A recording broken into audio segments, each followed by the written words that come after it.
you're cooking, all the ways to try to get your planning of meals under control and thereby hopefully help your grocery budget as well. These two, they go together. If we don't have a clue of what we want to eat for dinner, not only are we kind of guessing, we may not have the things that we need to eat that meal, but we also will be much faster to say, let's just eat out. Or now in today's world, let's order DoorDash or whatever.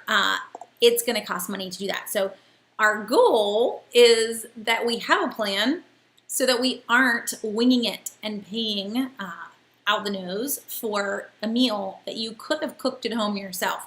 Now, I know that at the end of a long day, cooking a meal is sometimes the last thing you want to do, but that can also be part of your meal plan.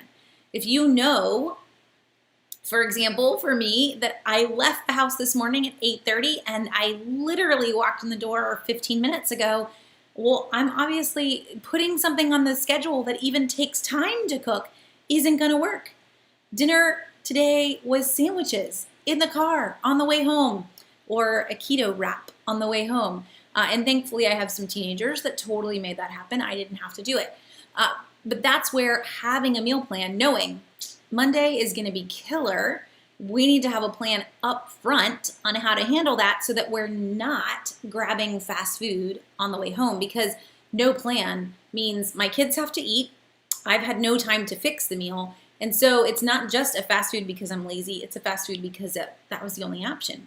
But taking the time to have a plan, that's not the only option. Now, how long does it take to make a meal plan? Literally, guys, 2-3 minutes. This doesn't have to be let me just tune out for a couple of hours and come up with a plan. Some of you love to, and that is A-okay. For me, it is sitting down and just mapping out first, what does our week look like? I like to meal plan by the week. Some of you are amazing, or you like to tackle a longer period of time. Maybe that's because you get paid every 2 weeks and you want to do your grocery shopping in one fell swoop. That's okay. But I like to sit down and say, okay, what do we have coming up this week? Are we going camping? Do we have AHG and all these other events on this particular night? You get the idea. What's going on? And then to fill in meals behind what is going on. So not necessarily like, what do I want? What am I craving? That's not the first question. What do I have time for? What does our week look like?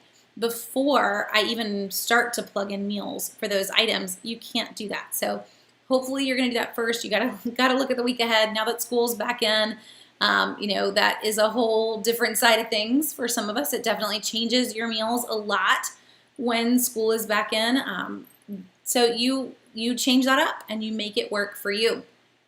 Okay, I just dove right in there, guys. So hello, it's good to see everyone on tonight. Shelly from Southern Indiana and Diana from, I don't know if I can pronounce that, Diana, Wantagh, New York. Very fun. I'll have to go find a map just to see where you are.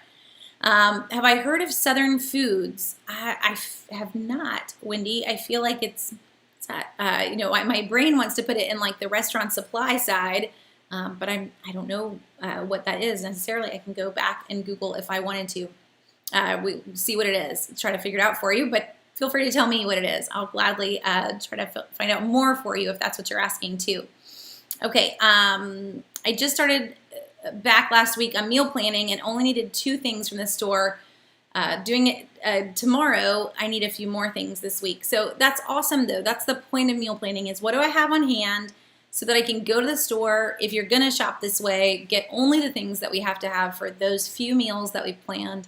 You'll be pretty good. You'll be pretty set. Now, I do want you to be shopping the sales, and I guess that would be my big first warning to anyone that does start meal planning, that I don't want meal planning to be the only way that you shop. I've been teaching coupon workshops. I taught one on Saturday morning. I'm teaching another one on Thursday night, and that's the first thing that I start with in a couponing workshop, is that we can't just go to the store with what we need. We really want to focus on what's on sale too. So I encourage you to meal plan based on what is on sale if you don't have items. So let's look at the meat that's on sale. Let's look at the veggies that are on sale. Let's meal plan off of those items. But then slowly we're stocking up on what is on sale so that as we are planning our meals, more and more you can switch to going by your pantry. I can say, hey, I've got all these things in the pantry. Let's focus on what we have so that we don't have to keep adding things that we don't have. Now, I'm with you. I did that same thing. So for me, before I go to the grocery store, I sit down and I make a meal plan. So guys, this is how low key I am.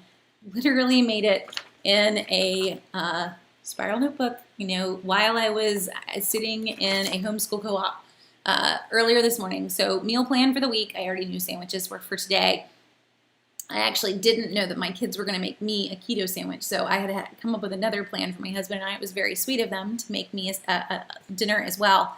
But go through, I did decide to throw in 2 new recipes this week. I'm feeling kind of blah. It's hard when you're doing a diet and you feel like you don't have a lot of options. So throwing in 2 new recipes, and that always adds to things you don't have on hand. So a big warning there, when you're trying to keep your grocery budget under check, we've got an amount we want to try to stay under. Adding new things to the list is usually going to mean that there's 1 or 2 things that I don't have on hand. I'm going to have to go and I'm going to have to pick those up. So I think the creamy garlic chicken called for mushrooms. I don't keep mushrooms on hand. I don't even really like them, but I will eat them in a dish. And keto shrimp and grits. I needed some green onions and I needed rice or more cauliflower because we have been going through some cauliflower here lately.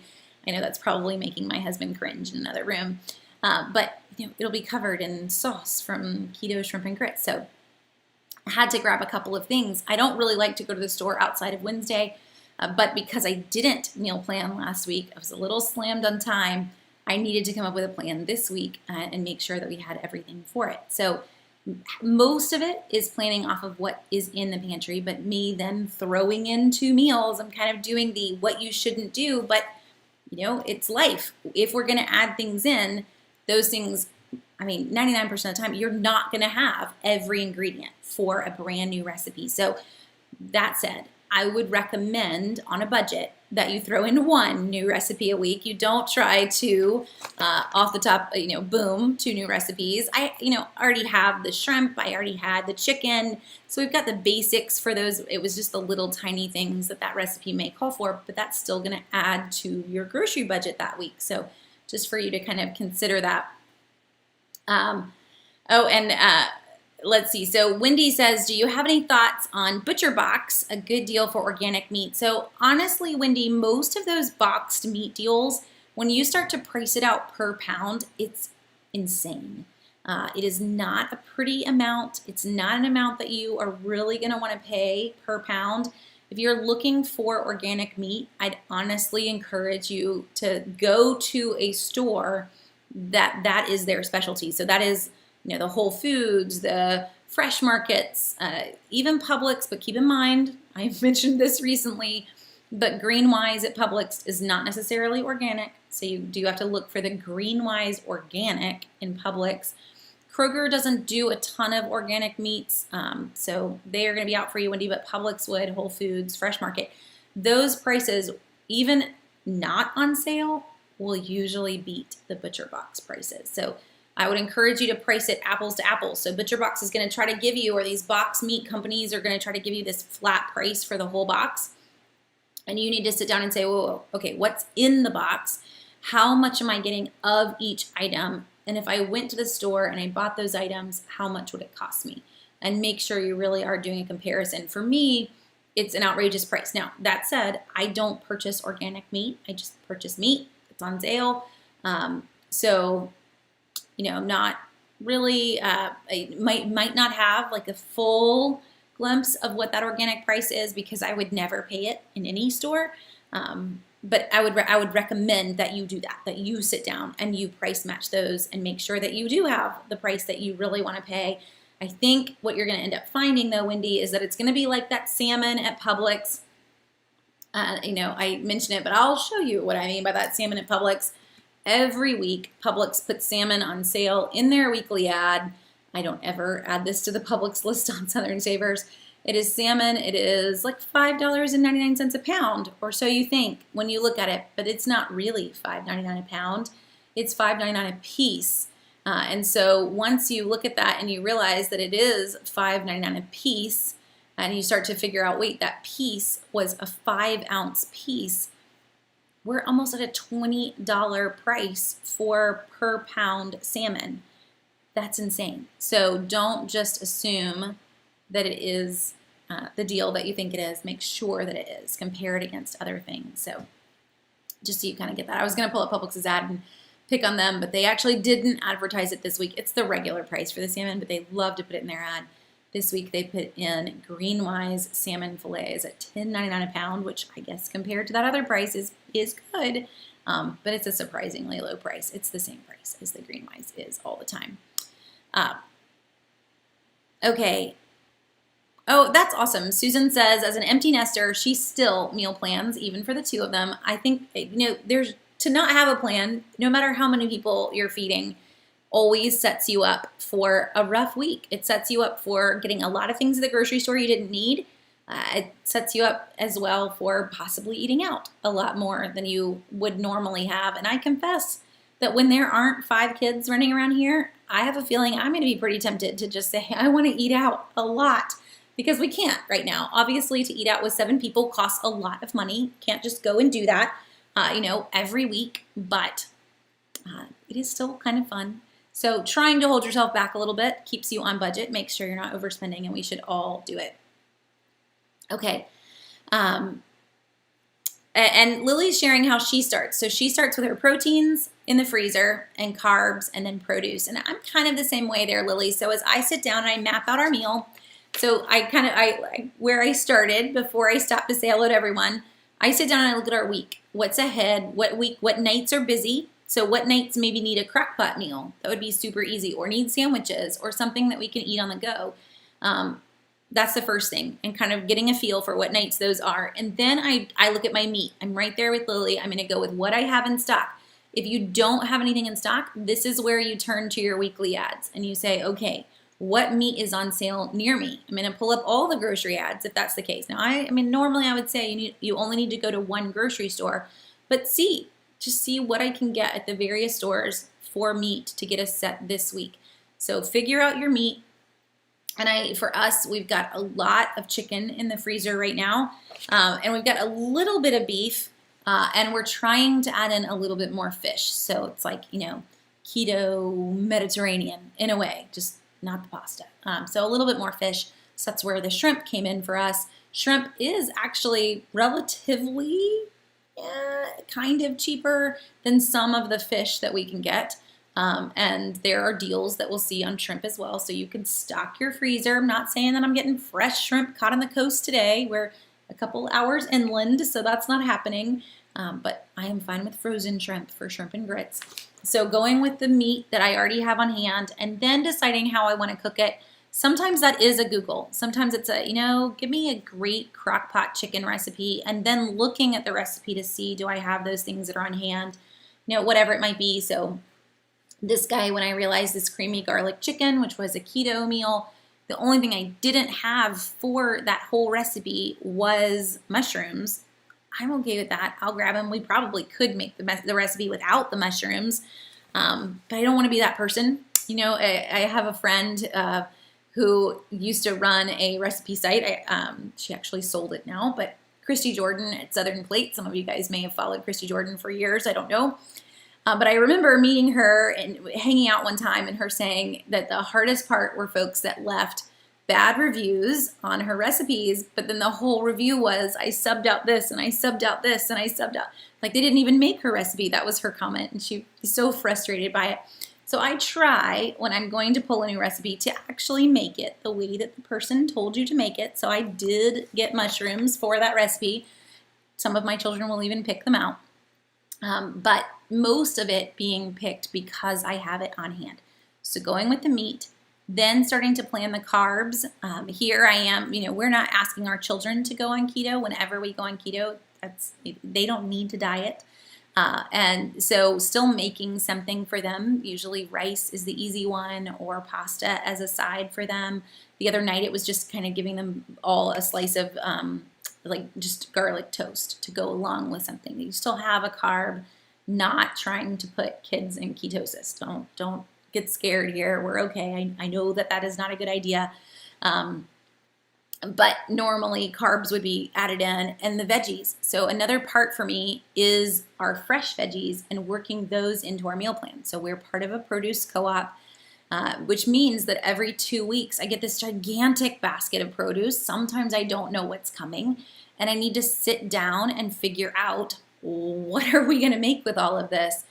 Now, when we are doing keto, I can plow through most of those veggies, but it's just making sure that I get them matched in with a meal. So that is usually what gets plugged in, and you'll notice there aren't carbs plugged in on here, but there are veggies. So I've plugged in veggies where I can. I realized actually after I wrote this that I've also got Brussels sprouts to plug in. So we may do that with our shrimp and grits, even though it's gonna have cauliflower as our fake grits. But you get the idea. So start with meat, move on to your starches, then go to your veggies and your sides. If you're not going fresh veggies, that's even easier. Sometimes I leave that up to a kid and I don't even meal plan that. So if we're going with canned veggies, sometimes it's whichever kid's been helping me in the kitchen, I'll turn to them, and it's like the perk of helping mom in the kitchen is that they get to go and pick whatever the veggie is from the pantry or from the freezers. If we've got some Green Giants or just simple, easy veggies to kind of be that last minute addition into dinner. I'm okay with that. So veggies aren't always something that's meal planned. It's usually the main entree so that I know we're good for dinner. But a piece of that is keeping us on budget. But the other piece is you having a plan. Seriously, it took a huge thing off of your plate to not even have to think about, oh, what are we going to eat for dinner tonight? Sometimes just getting that motivation to think about what's for dinner is hard. And I cannot be the only person that lives in that boat. So there are lots of days that you look around like I've seen a meme or bumper sticker for it. Like, isn't there someone who's a little bit more of an adult around here than me? Like, really? But no, you have to do it. You have to get up and you have to be the one to fix dinner. It gets a little old sometimes. I know it. But having a plan takes some of that burden away because the plan's been worked out for you. So maybe that's why you do it, is just that little bit of time. Something off your shoulders makes life a little easier. Karen, I agree. Frozen mushrooms work great in a pinch. I actually don't have any. That's how much I don't like mushrooms. I don't keep them in stock. But they were on sale in Publix at least. And I happened to be right there while we were at gymnastics. Okay. So to kind of keep moving, Tanya says, I don't know how to cook for 2 people. I confess that I probably don't either, and I'll have to learn someday.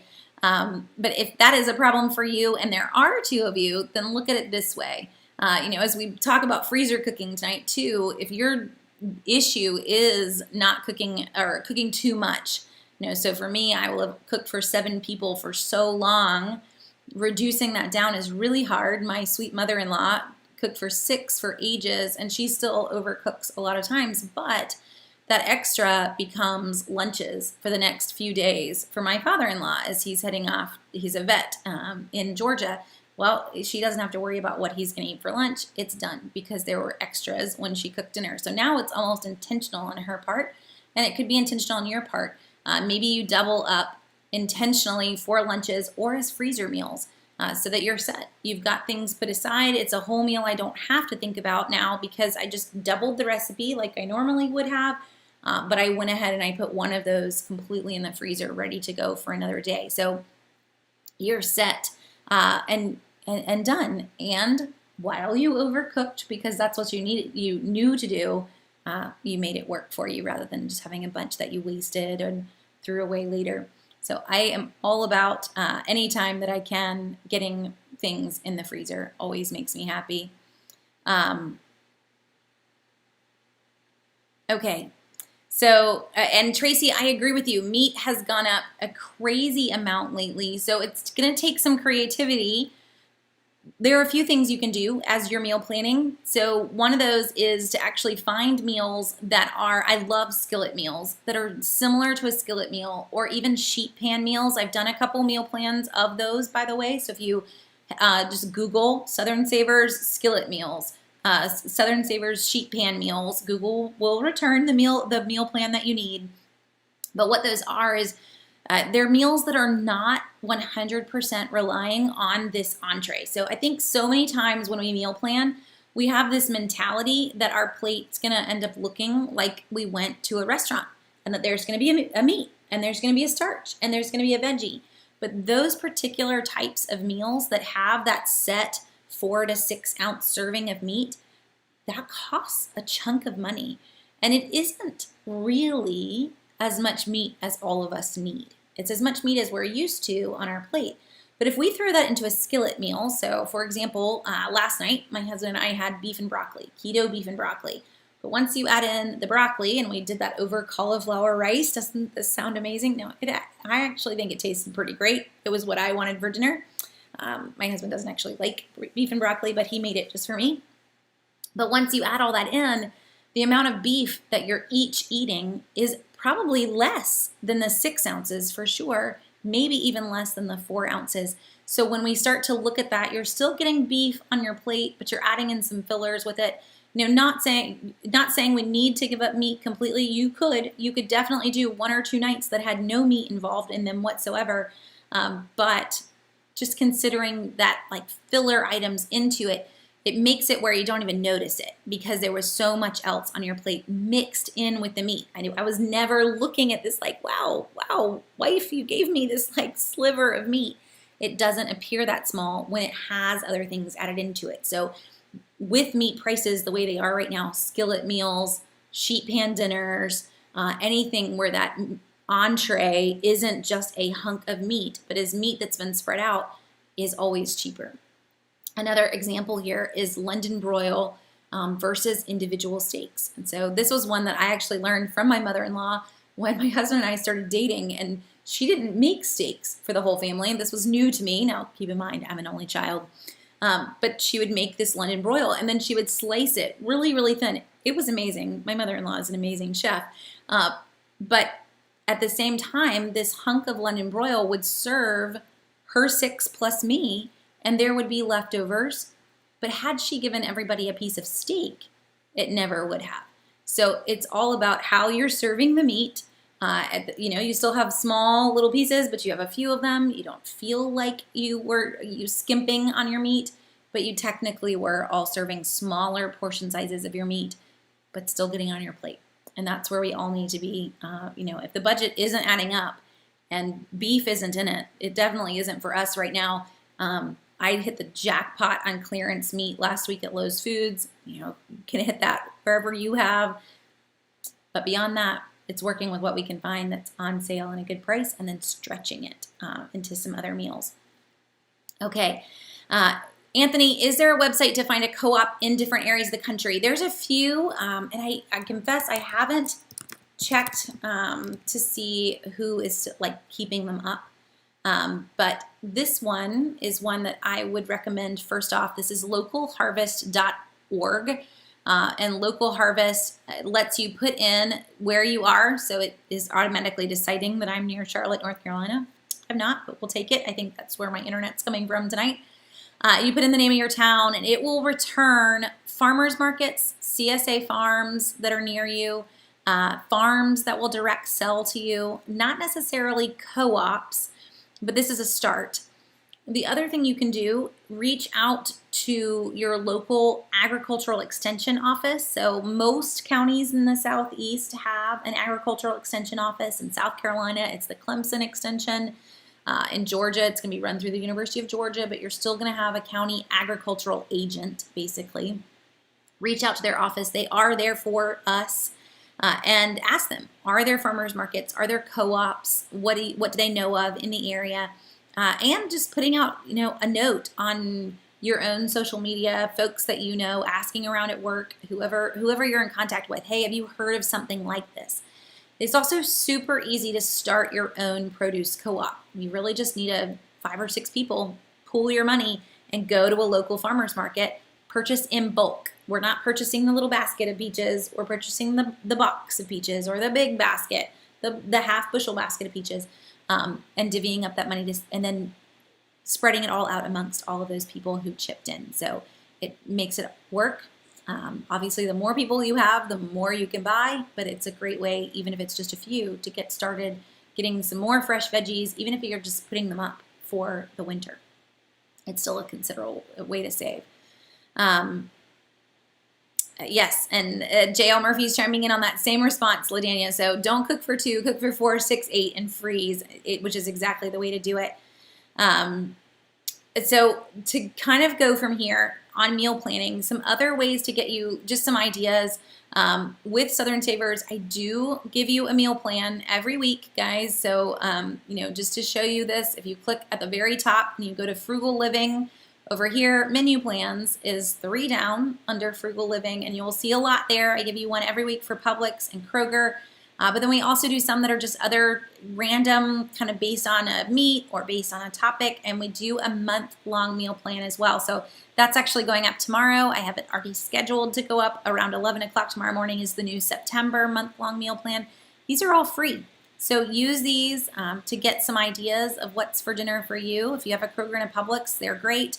If you don't have a Publix or a Kroger, there's still some ideas for meals. Use the month-long meal plan. Hopefully that'll give you just some where to go if you're overwhelmed.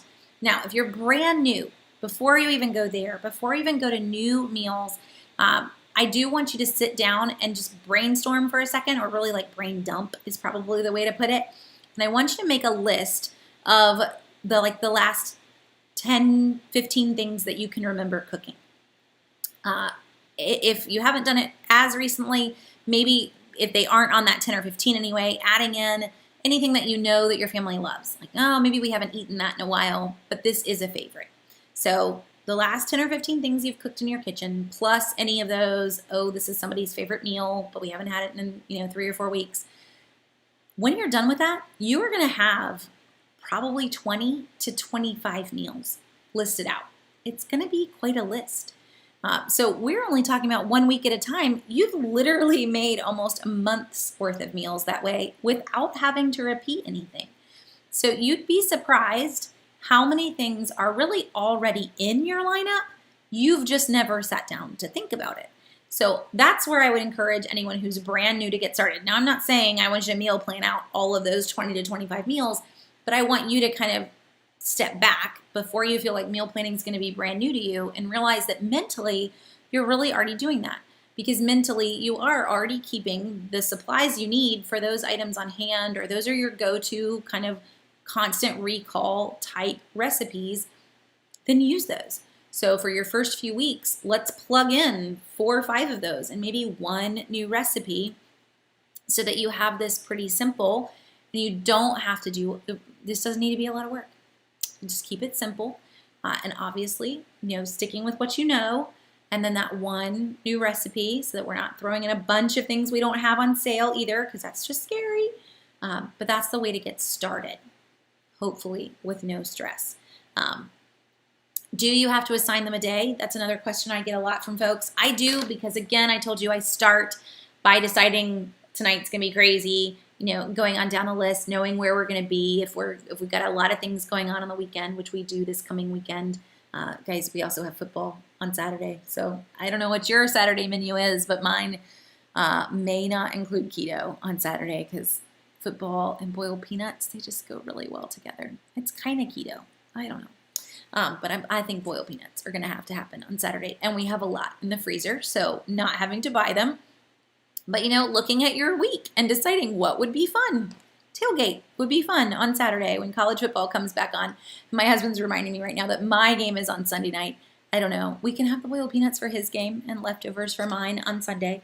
And if Florida State is going to get creamed by Notre Dame, I don't know. I don't even want to think about it. But I'm going to enjoy the tailgate food at least.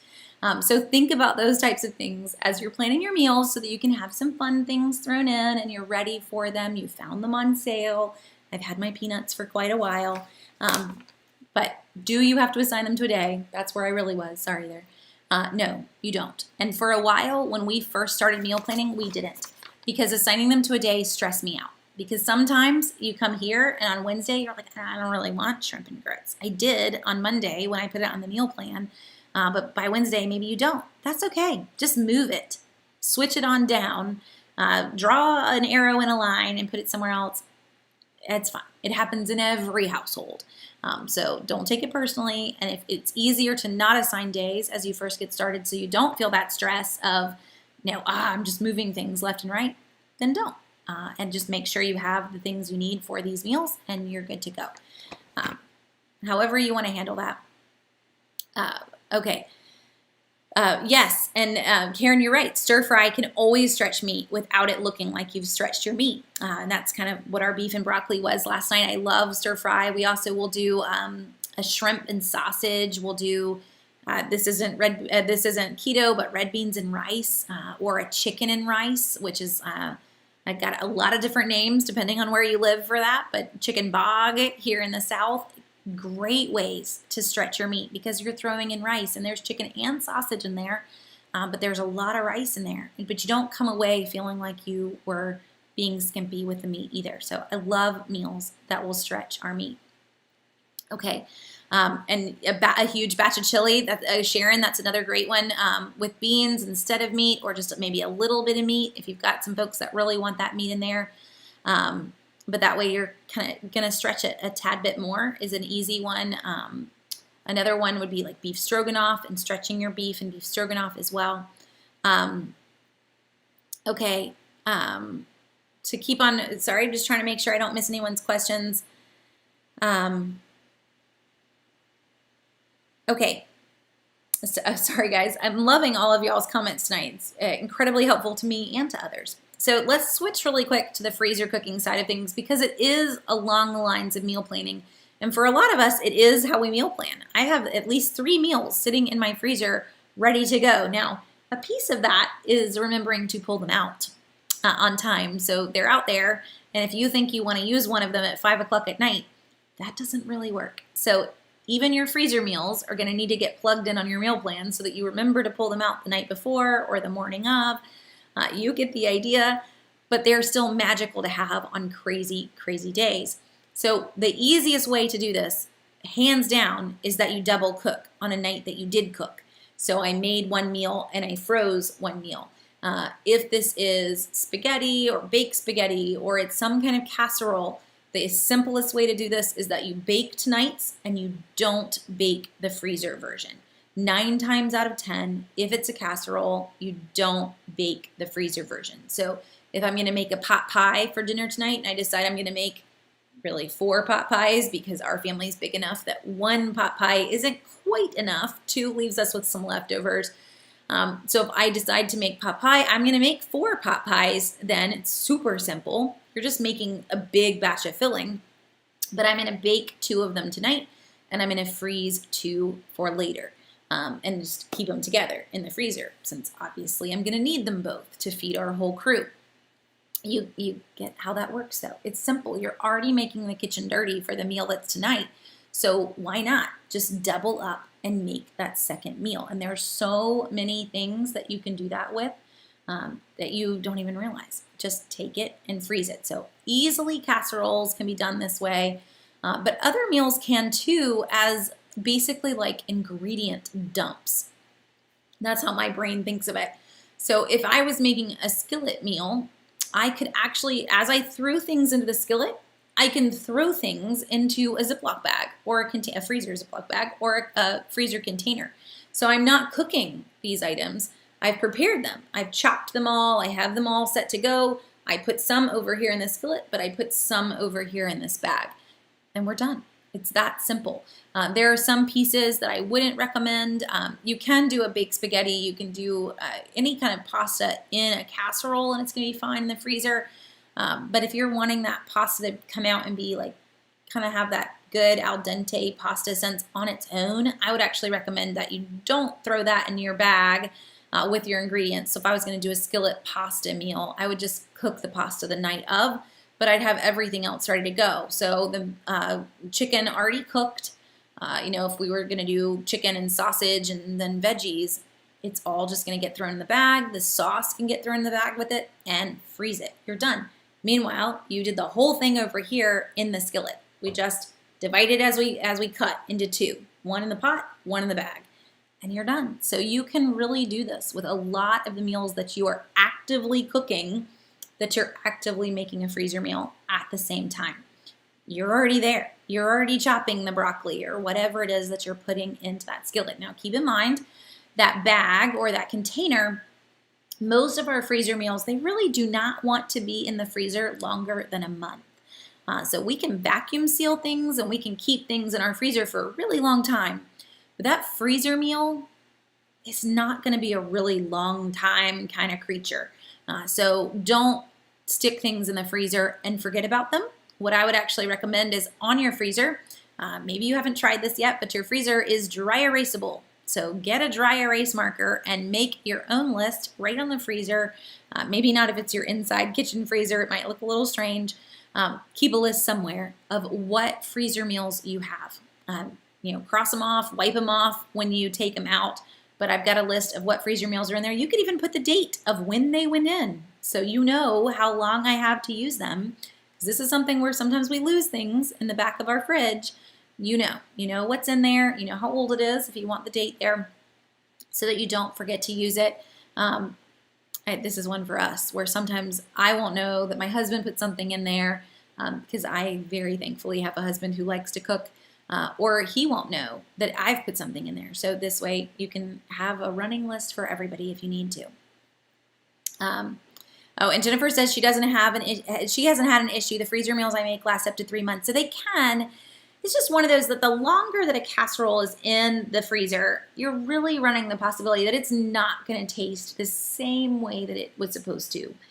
Or how you store it in the freezer. So some folks, if you're just putting a thing of tin foil over the top of that casserole dish, I can't guarantee you that it's going to be magical. Maybe if you're going to saran wrap it and you're going to tin foil it and you're probably going to double tin foil it, that casserole dish may make it okay, but you're probably going to get some freezer burn on the top of it as well, the longer that it's in there. So that's really why I would say sticking with that month if you can, maybe 6 weeks, but I wouldn't try to push it beyond that. And Homesteading Crazy, I do freezer prepping. Yes, that is actually where I started. I was not always a meal planner and I was not always a freezer cooker, but there is always bags in our freezer of chopped onions, other chopped veggies, always some bags of cooked ground beef, cooked chicken, shredded or chopped, so that if I were to need to make a meal on the fly, I have that all right here. I don't need to take the time to brown ground beef. Now, sometimes you use it up, but I do try, when we put up ground beef, we actually put it up usually in 1.5 pound sizes. For some of the meals that we make where we're putting a chunk of meat on your plate, that will serve us for a meal at 1.5 pounds. Now, again, there are 7 people here, but a lot of times I can brown that, and that is totally enough for 2 meals once we're talking about ground beef added in with other things. So one of them will end up in the freezer, one of them goes into this meal, or we'll sit down and we'll brown for quite a bit and get a lot put up in the freezer as already browned ground beef. That is amazing. Just the quickness that having those items in the freezer makes that work for you. So I don't know if that's quite what you meant by freezer prepping, because some folks it's like, do you have 6 months worth of food in your freezer? We probably do in some sense. There are some things we need to clean out. If you're talking like actual hardcore, meal prepping in that sense, we probably don't do that much of it. But for me, it's just sitting down and having the ingredients that I need to put together a meal is what I think of in terms of freezer prepping. Okay. Jennifer says she's made garden vegetable soup with ground turkey as a freezer meal. That sounds delicious. Anything you can put together. That's another great way to stretch your meat too, is putting them into soups. Okay. And do I add seasoning to the food that I prep for the freezer? I tried to go ahead and add it to a roast and it got kind of clumpy. So Wendy, not usually, and for roast, that's one where I just usually just freeze the meat and we just season the roast right before we cook it. It depends on what the meal is, but a lot of times I don't add in all of the individual spices. I'd rather just go with fresh spices. I also have a teenager who her passion is gardening and plants, and so she actually has her own little herb garden, and it makes her so happy for me to call her and be like, hey, go pick me this. So just for her happiness, I tend to not do that. She is our household seasoner, and when she leaves, I hopefully can keep this little herb garden happy. I'm going to feel like I've ruined her baby when she's no longer here. But that is one of the reasons that I don't season as well. So a lot of times I'm just throwing in the main ingredients, and then I'll add in any seasoning as I'm cooking it. And just helps things go a little easier.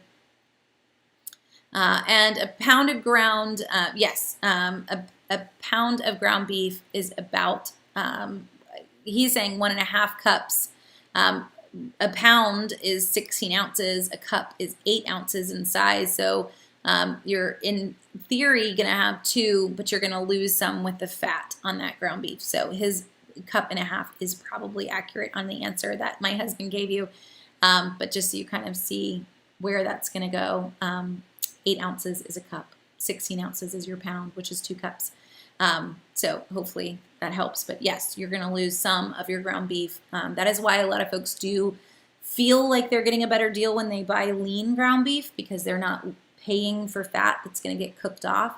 But just keep in mind that lean ground beef does not work in every recipe. You don't really want to eat a hamburger that was made with 97% lean ground beef. I mean, you can, but for me, you got to put a lot of other things on a hamburger because it's going to be really, really dry. But you did get the most bang for your buck because you got to keep most of the value of your meat and not having it cooked down. Okay. What about holiday meals being prepped ahead of time? There's a lot that you can prep and have even in the freezer. We've done one year, just to make things easy, my husband is the one that usually puts together all the casseroles because you may not realize what my Thanksgiving looks like, but I'm usually working. It's Black Friday and Cyber Monday, and so he does all of the Thanksgiving cooking. And one year he actually doubled all of those casseroles, stuck some in the freezer, and we were done for Christmas. Like sweet potato casserole, all of them were done because he doubled them up. So, if you want to do that, they're going to be just fine. Every single holiday casserole, I feel like it is perfect to come out and be ready to be baked. The only thing I would watch on casseroles is not putting on the topping. We usually wait. So if you've got a casserole that gets like a Ritz cracker crumb topping, which is probably one of the best squash casserole recipes that's out there, I would add those with fresh Ritz crackers and not put that into the freezer. You're going to be much happier with the outcome to just have the casserole made and add that topping at the end. The same with your green bean casserole. Now, green bean casserole, making it ahead, takes like 5 minutes if you go with the canned version to throw it all into the casserole dish. But you could make that ahead. I would probably still add those crunchy onions on the top with fresh crunchy onions versus, sticking that in the freezer for a long time too. And you guys are silly. Butter and bacon do make everything better. I agree with all of you guys. Have I ever had a vacuum seal bag leak when it was defrosting in the fridge? Yes, I have. And sometimes, SP, it's not something that you've done in the process. Sometimes it's just the bags, and that maybe just microscopically even, you can't even see it, but in that seal, there are some little fissures that are letting the moisture through. Sometimes it's from the process of being in the freezer for a really long time and moving things around, and that bag actually got punctured a few times. You never know. It does happen. So usually when I pull things out to thaw, we put them in a bowl, and we thaw them in a bowl just to be on the safe side. Now, 9 times out of 10, they don't leak, but I don't really want that all over the fridge either. So, or however you're doing it. If I pulled it out at lunchtime and it's on the counter, I don't want it all over the counter. So usually sticking it in a bowl, just safer all the way around. Okay. So you've got lots of ideas there. In terms of freezer cooking, if you go Google on this, you will find a lot of recipes. But in all honesty, I would venture to say 90% of the recipes that you already cook are freezable. So they are their own freezer meal. There's nothing magical about making a freezer meal. It doesn't change the numbers. It doesn't, there's no, oh, I need to add more of this because I'm freezing it. No. So whatever you're regularly cooking, don't be afraid. Just get some disposable, casserole dishes. Sam's has become my go-to. You can get like 25 of them for $7, something crazy. You can't touch that in a grocery store, even with BOGO prices. So the big, huge Sam's things for those big, just casserole size disposable pans. Getting freezer bags, Ziploc freezer bags. You can even do the Ziploc containers. Those are freezerable as well. Whatever makes you happy. And just try. What you're putting on the stove tonight, try making a second one. Whether you are going to pre-cook it, whether you're just going to compile it and cook it later, it all works. The other simple way for you to get away from some of that fear is to put up your leftovers in the freezer, not the fridge. You can always freeze your leftovers. It's going to work. It's going to be okay. Now, this is easy with soup and chili and things like that. We don't panic as much, but it really does work out just fine with almost everything else you're going to fix. Some only exceptions there are that pasta. If it was standalone pasta, it's not in something you're going to bake later. Sometimes that pasta doesn't have the consistency you want it to have. Fresh cheese, it's great baked later, but it's not so great if I'm going to try to eat it on its own as cheese. But those are really your only two things to be super concerned about going into a freezer meal if you're just going to try to automatically make something into a freezer good. Okay. You're curious about candied bacon? It's actually pretty amazing. We've only made it once or twice, and I've had it out, but it was pretty amazing. Okay. So if you do decide to Google freezer meals, I would encourage you to Google them specifically for something that might take something off your plate. So let's specifically Google freezer meals for crock pots, those are your perfect, what I would call a dump meal. So those are going to take very low time to put together, and it's a great way to get started on freezer cooking. So freezer meals for crock pots, you'll find pages and pages that have made lists for them. We've made lists for them as well. But going with those, because you're not usually going to do any cooking to any of it, you're just going to put it all in a bag and zip it shut and stick it in the freezer. And then when you're ready to cook it for that crock pot meal, you're going to dump it in the crock pot. You're usually even going to let it thaw in the crock pot and cook all day long. So how simple is that? So it's a great way to get started in the freezer cooking side of the world, and hopefully is going to take something off on a crazy night. You've got a crock pot meal ready to go. It can be cooking all day long, and you get to come home to dinner ready because you took a few minutes to throw those ingredients together in the first place. So it's a really easy way to get started, but it pays off in the end with that kind of perk of coming home to everything set. You won't complain, I promise. Let's see. Oh, and yes, I love it. So Wendy says she bought the adjustable magazine and book kind of rack. It spreads out from Office Depot. And so her frozen meats are organized, and I am so glad that you did that, Wendy. It was one of my favorites as well. When we added that, I will pull up a example just to show you guys what Wendy's talking about. But it is, it is magical for getting your groceries, or not your groceries, but your frozen foods to stand up right. So something like this, it's just an adjustable magazine holder. These get smaller or shorter as needed based on what you have. But then if you're freezing your meats flat, so when we do our hamburger, we vacuum seal our hamburger, but we pound it flat. So it's this little flat rectangle. Well, we can store it all right side up versus a stack this way, and you pull one out and they all fell over on top of you. So that saves this, but you can also see what you have really, really easily. So I am glad that that was helpful for you. This wasn't necessarily the one that I recommended. I just pulled one up really, really fast, but they're all going to work about the same way.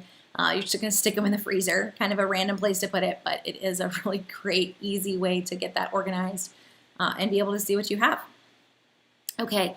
You guys y'all are having great conversations about freezing things tonight. I love it. In terms of your meal plans, I'm curious, I'd love to know if you are regularly meal planning, how long you meal plan for. So I'm a week meal planner, but I know there are folks that plan longer.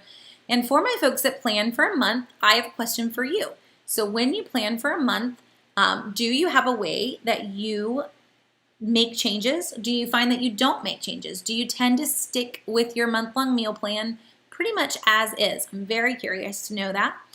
We have not attempted a month-long meal plan here. I make one for you guys every month, but we will pull things from that, but not necessarily follow that to a letter because it doesn't really have our schedule factored in. It's kind of just made for you guys to be able to use for anyone that wanted those ideas. But I am curious to know how you use your month-long meal plan. So feel free to leave that in the comments and let me know. I am just out of curiosity how folks do it. Okay, so some other ways, since y'all are talking about canning really quick, we're talking about freezing, but canning is another great way to put up these items. And as we are nearing the end of summer, I do want to encourage you that you are putting up your summer garden, and maybe it's not going up in a meal, but that we're getting these fresh veggies put up in some manner. So for us, we can tomatoes anytime that we can get our hands on extra tomatoes. My kiddos house sat for the neighbors who also obviously live in the country, and we are off picking all their tomatoes while they were out of town because we didn't get ours in the ground earlier. We have tomatoes for the fall in the ground right now. But we love to can anything extra that we can. We love to put up summer produce. That's where co-op's going to come in handy right now. Getting the end of summer produce up in your freezer is huge. And do keep in mind with fresh produce, so I'm talking about bag meals and putting it all in there and dumping. But if I'm going to put up produce and I want it to last for the winter, I do need to blanch it. So if I'm going to put up produce in a freezer meal and I'm just going to zip the bag shut and move on, it's okay if it hasn't been blanched. Definitely if you're going to make sure you eat it within the next 6 weeks. But if I'm not going to eat it within the next 6 weeks, I'm just putting up fresh broccoli, fresh corn, whatever it might be, those items need to be blanched before you put them up. And you can Google that, but generally it's like letting it sit in boiling water for some items. It's just a few seconds. It just depends on how big the item is. If I'm doing a whole ear of corn, it's up to a minute. If I'm doing sliced zucchini or sliced squash, it could be literally 30 seconds in boiling water, immediately into ice water, and then draining and going ahead and vacuum sealing. If you don't blanch and you put up fresh veggies for months and months and months, they are not going to have a lot of flavor when you pull them out because they will have sat there and continued to try to grow and then started to break down in the freezer, and that's not really where you want them. So they work fine in a freezer meal because you're going to eat them within the next 6 weeks, hopefully. But if you are planning on putting a freezer meal up that long, you want to go way out with this freezer meal, you're still going to need to blanch those veggies as well versus putting them in there just fresh. Just so you're aware of that one. I don't want you to be really disappointed when you go to open something and it is not what you want at all. So, okay. Are there any veggies that you shouldn't put up in the freezer? So Diana, for us, I don't recommend tomatoes unless you're going to use them in a sauce. But even then, I just don't know how well tomatoes would come out. I think they'd end up getting really gritty in the freezer, though some people may have had some really good experience with that. We tend to can all of our tomatoes. Beyond that, I can't think of a single veggie that we wouldn't put in our freezer. Broccoli, cauliflower, Brussels sprouts, even asparagus. Pretty much everything that we would grab can go in the freezer. We just prefer to can our tomatoes, and it's actually really easy to can tomatoes. You don't need a canner. You just need a really big pot that you can get the jar fully covered with boiling water, and you're good to go. That is actually how I started canning, was just with a pot on the stove, a stock pot on the stove. And you can get 3 or 4 jars down in there, separate them out with a dish towel. Don't worry, it's soaking wet in water so that the jars don't bang up against each other. And you're kind of good. As long as that jar is fully covered with water, you're set to can. So no equipment needed. Just need a big pot and some water, and you're set to start canning. But that's what I would do with my tomatoes. Everything else, I stock the freezer full. I've not ever had any issues. Oh, Sue is saying don't freeze cucumbers. That's true, Sue. I don't really think about it here because any leftover cucumbers, my husband will turn into pickles. Like, I just done. You blinked, they're pickles in his world. I don't like pickles that much, but he obviously does, and my kids will eat them like nobody's business. So in our pantry, we have an entire shelf that is canned tomatoes and canned pickles. So haven't ever needed to freeze a cucumber. So thanks for chiming in on that one, Sue. We probably shouldn't go that route. Okay, and oh, and she says freezing them makes them peel easier for canning, but makes them mushy if you just want to eat them. Yeah. Okay, I think I've hit all of y'all's questions. Great questions tonight. In terms of meal planning, one other site that I usually mention to folks, and I haven't mentioned it yet, if you're trying to find just some ideas of what you can make with what you have on hand, this is always my go-to site, so I'm trying to pull it up really quick. And this is Supercook. So it's not a meal planning video if I don't mention Supercook, but Supercook is a super, super easy one. You don't even have to log in. You don't have to have an account. You're just going to plug in what you have on hand, and it is going to spit out what you can make with those items. So if I say I have chicken and I have ground beef, and I say I have onion and garlic, I have some tomatoes, I could even plug in just keto things and let it spit out keto if I wanted to. That's fine.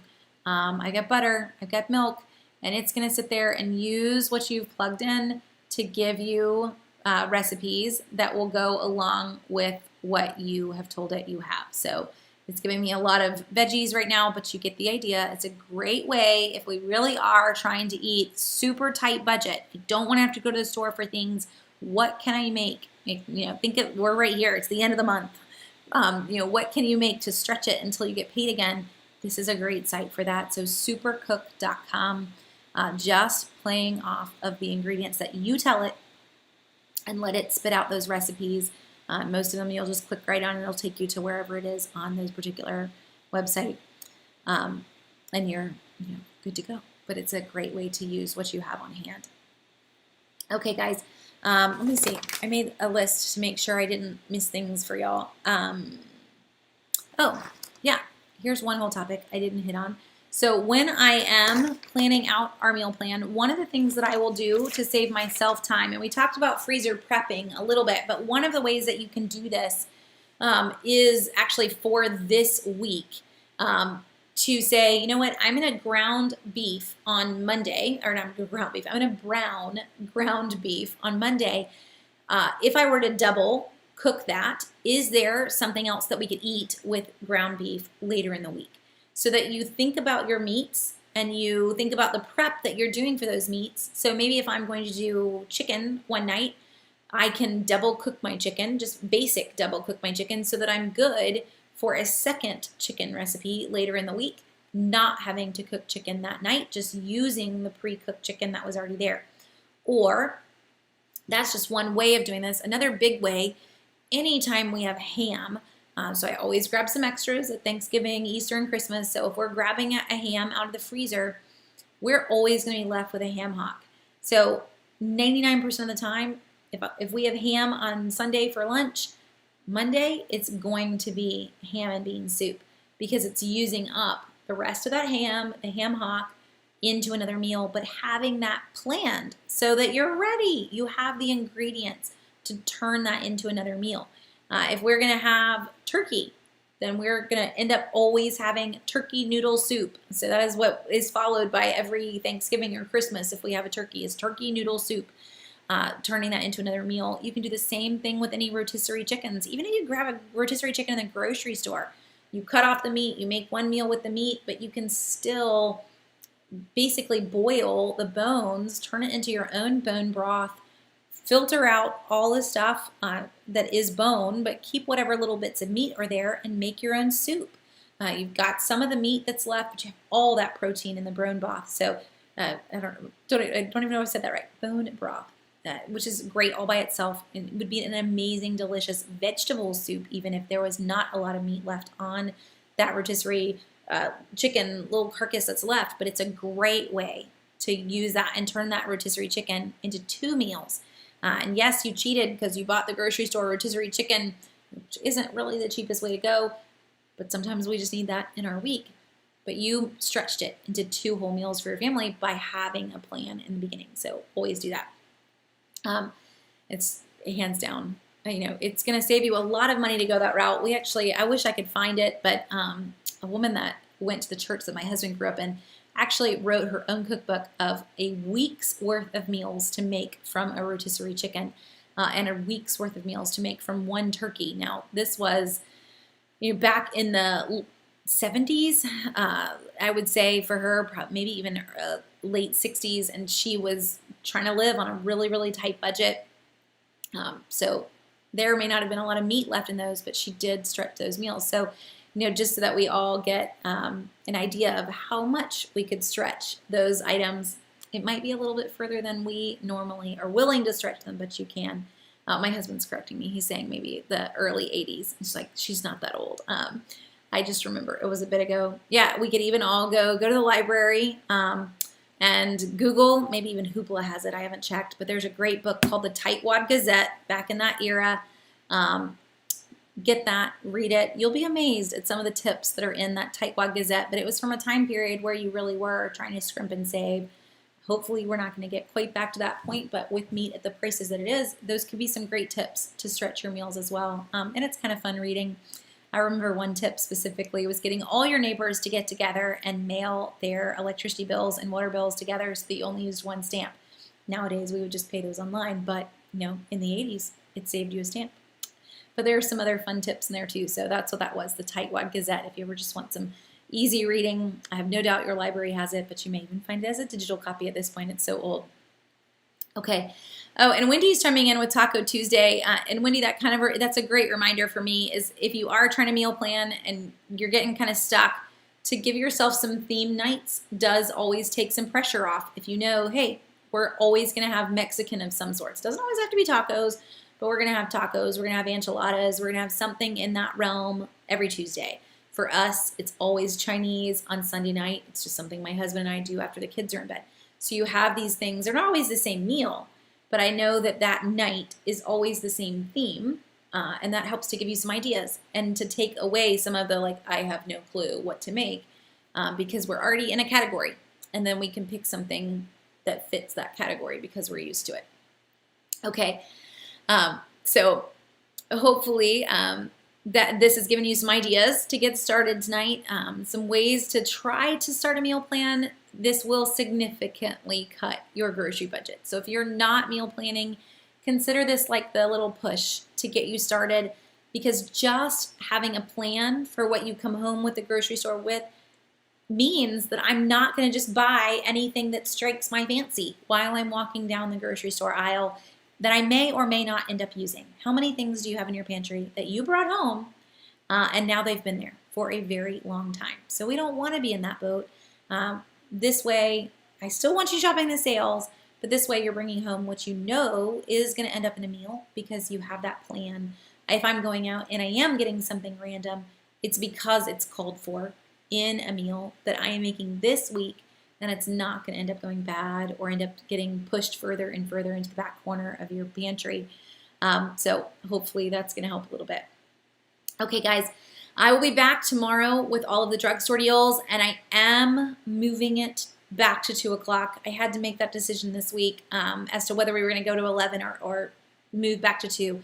So we're going to go back to 2 o'clock. So Tuesdays at 2, just sounds better anyway, for this, the top drugstore deals each week now that school has started back.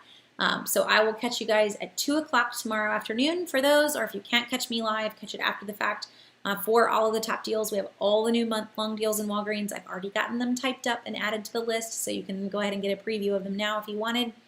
And I am also teaching a couponing workshop this Thursday night. So if you haven't caught one of the last few that I've done, it's the same workshop, so you don't have to jump back in if you've already caught one of those, but it is a free workshop this Thursday night at 7 o'clock. I almost said at 9 o'clock. Ooh, I'll be really late. At 7 o'clock, and it'll be about a 2-hour-long workshop as we cover grocery shopping and drugstore deals. So hopefully you can join in for that or watch it after the fact as well. It will be saved to our Facebook and our YouTube account, so you'll see them in both places if you want to. So thanks for joining me tonight. I hope you guys have a great night, and I will hopefully talk to you again soon this week. Bye, guys.